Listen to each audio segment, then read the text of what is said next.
Surah 158 soalan 181. Baru dah 159 182. Biasanya orang sambung solat witir selepas solat tarawih pada bulan Ramadan. Tapi bulan-bulan lain orang tak buat. Sebab apa ya? Tak boleh ke? Witir ni bila Ramadan pakai buat belakang lah. Sebab tu imam tu buat. Kira tu imam tu buat. Tak buat ya. Kalau tu imam tu buat, habis tarawih buat witir, kita ikut lah. Kalau tu imam tu kata, malam ni kita buat kat rumah, insyaAllah balik rumah tak buat dah. Kenapa tak buat? Dia kata, apa kita buat Ramadan saja? Bulan besok buat apa? Jawapan, mazhab mana yang kata salat witir ini hanya khusus untuk bulan Ramadan? Mana ada? Kalau ada mazhab aku jahat. Ini mungkin kes terpedaya kerana pada bulan puasa sahaja baru diamalkan salat witir. Tak berlaku. Amalan ni Ramadan saja. Salat witir bermakna ganjil, iaitu bilangan rakaatnya mesti ganjil. Paling kurang mesti 1 rakaat. Tidak mengapa walaupun 1 rakaat. Sabda Nabi sallallahu alaihi wasallam, al-witru rakaatun min akhiril lail. Salat witir itu 1 rakaat pada penghujung malam. Hadis riwayat Muslim. Witir ni mana ganjil? 1 ganjil, 3 ganjil, 5 ganjil. Maka sekurang-kurang salat witir 1 rakaat. Pendek je 1 rakaat. Tapi kita setengah rakaat bayar 1. Nama 1 rakaat je. Maknanya lepas solat isyak orang nak buat tu, lepas isyak buat 1 rakaat. Malas sangat ada. Kita selalunya kita akan buat 2 rakaat dulu lepas isyak. Witir kita buat lambat lah. Buat 3 1 juga malam. Tapi kalau dia malas sangat, buat dulu. Siapkan dulu. Comel sikit 3 rakaat. Kalau rajin boleh salat 5, 7, 9 atau 11 rakaat. Lebih pada 11 rakaat tak tahulah pula kesemuanya adalah surah Nabi sallallahu alaihi wasallam. Hak Nabi buat setakat 11 rakaat. Banyak tu. Kita buat paling 3 je. Tu bulan Ramadan. Tak ada nak buat 11 Ramadan. Tak ada buat 11 witir. Hak tarawih pun nyasar kata orang. Tak boleh berhabis. Ni buat 11 pula. Gelak dapur. Dah belajar ini kena buat walaupun sekali seumur hidup. Tu Abi Mamang tu. Sekali seumur hidup. Hidup pun 60 tahun sekali. Okeylah buat juga. Sebab keadaan bila kita belajar dah tahu, kena buat sekali. Malam ni buat tu sekali, 11 rakaat. Boleh buat. Mana sekali. Pelepas sunnah. Belajar buat lagi. Lepas tu buat bila pula, hati buat pula. Buat dah sekali. Sunat. Sunat apa buat lah. Dah nak buat ada, nak bagi lagi berapa rakaat dia? Adat-adatnya ialah 2. Nak kabur boleh. 3 sekali ke boleh. Nak kabur 5 tak boleh. Tak ikut sunnah. Nabi tak tunjuk lagi. Tapi hak eloknya hak sunnah Nabi 2 habis sekali 1. Kalau nak buat 2 habis 3 boleh. Kalau nak buat 3 sekali ke boleh. Kalau buat 3 sekali ke dia tidak ada tahiyat awal. Nak buat 5 sekali ke boleh ke tak? Orang kata mukhalafatus sunnah. Nabi tak nak buat. Dia nak buat lebih. Pak apa berapa dapat 5? Dah buat 11 kali ke dulu. Nabi tak ajar. Nak buat Nabi tak ajar. Dia tak ajar. Dia takut tak boleh pahala. Dia boleh. Buatlah 2 Rasulullah Nabi sallallahu alaihi wasallam. Besar pahalanya fadilah salat witir. Diriwayatkan bahawa Nabi sallallahu alaihi wasallam keluar berjumpa sahabat-sahabat lalu memberitahu bahawa Allah Ta'ala telah mengurniakan kepada mereka satu salat yang lebih baik daripada unta merah.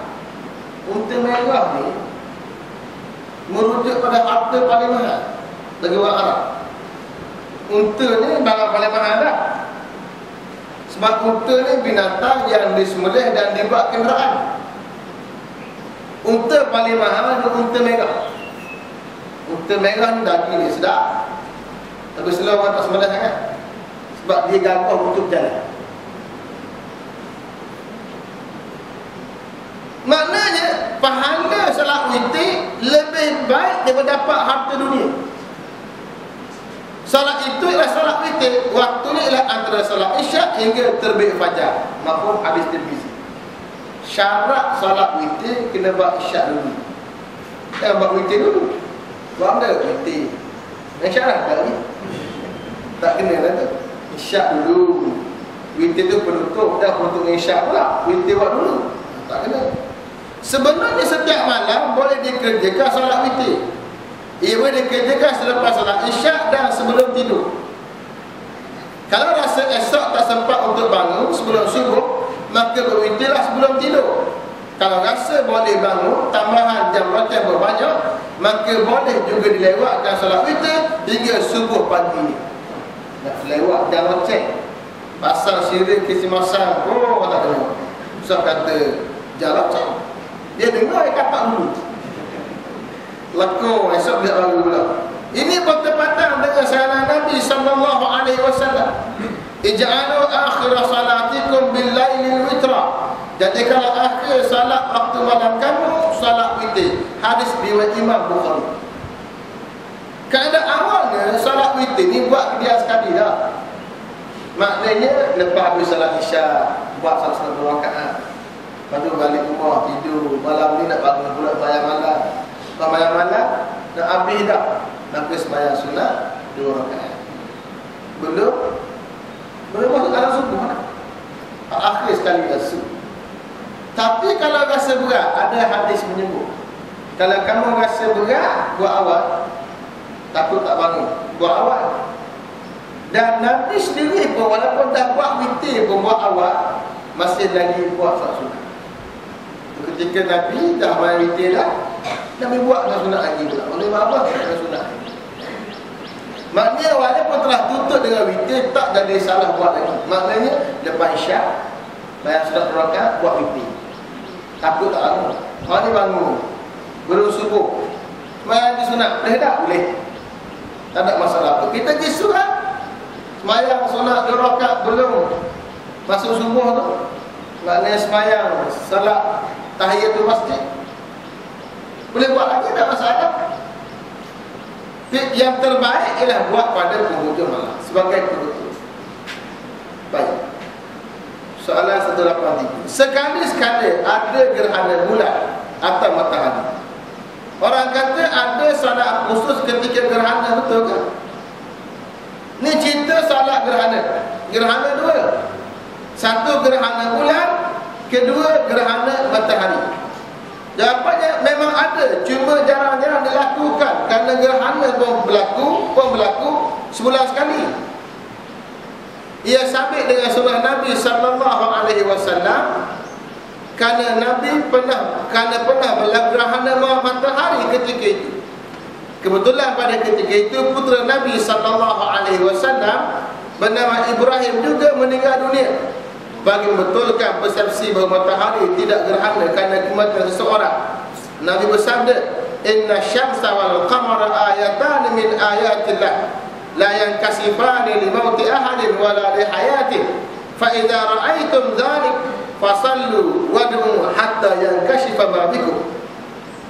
Sesungguhnya matahari dan bulan adalah 2 tanda daripada tanda-tanda kebesaran Allah. Kedua-dua tidak gerhana kerana kematian seseorang atau kehidupannya. Maka jika kamu lihat begitu, maka berseraklah dan berdoalah hingga tersingkap seluruh. Yang berlaku zaman Nabi, gerhana matahari, Nabi pun buat sembahyang. Gerhana bulan tak pernah berlaku zaman Nabi. Yang berlaku hanya gerhana matahari. Tetapi Nabi bila buat salat gerhana matahari, Nabi sebut, "Inna syamsa wal qamara ayatan min ayatillah." Gerhana matahari dan bulan 2 tanda daripada tanda-tanda kekuasaan Allah, la yankasifani, tak berlaku gerhana limauti ahadin, kerana mati mana-mana orang. Maka bila disebut macam tu, ulama ambil hukum. Gerhana bulan pun buat juga sembahyang sunat. Yang berlaku zaman Nabi ialah ketika berlaku gerhana itu berlaku kematian anak baginda yang laki-laki, namanya Ibrahim. Ibrahim anak Nabi menerusi hambanya Maria, dapat anak laki-laki, kemudian mati masa kecil. Padahal Nabi tak meninggalkan waris laki-laki yang besar. Zuriat dapat menerusi anaknya yang masyhur ialah Fatimah. Bila baca orang kata, oh gerhana berlaku sebab mati anak Nabi, maka Nabi isytihat, tak ada kaitan. Gerhana berlaku tu satu tanda kebesaran Allah Ta'ala. Allah yang susun bumi sekian, matahari sekian, bulan sekian, satu ketika akan berlaku gerhana bila bertindak. Bila bertindak pandangan, maka akan berlaku gerhana. Maka bila berlaku saja gerhana, sunat buat sembahyang sunat. Kena berjemaah ke? Tak semestinya. Sembahyang solat boleh 2 rakaat, hak paling simple. Kalau buat berjemaah, barulah ada khutbah dia. Kita tunggu khutbah, khutbah orang tak buat, lupa, kita mak ingat, kita tak buat. Dia bila buat khutbah, khutbah akan memperingatkan manusia dengan ciptaan Allah Subhanahu wa taala. Salat gerhana boleh dilakukan secara berjemaah atau berseorangan. Cuma keadaan solatnya agak berlainan sedikit, iaitu 2 rakaat tetapi 4 rakaat. 2 rakaat dia, rakaatnya 4. Macam mana? Tengok. Biasanya 2 rakaat, 2 rakaat saja. Ini bermakna 1 rakaat kena ada 2 rakaat.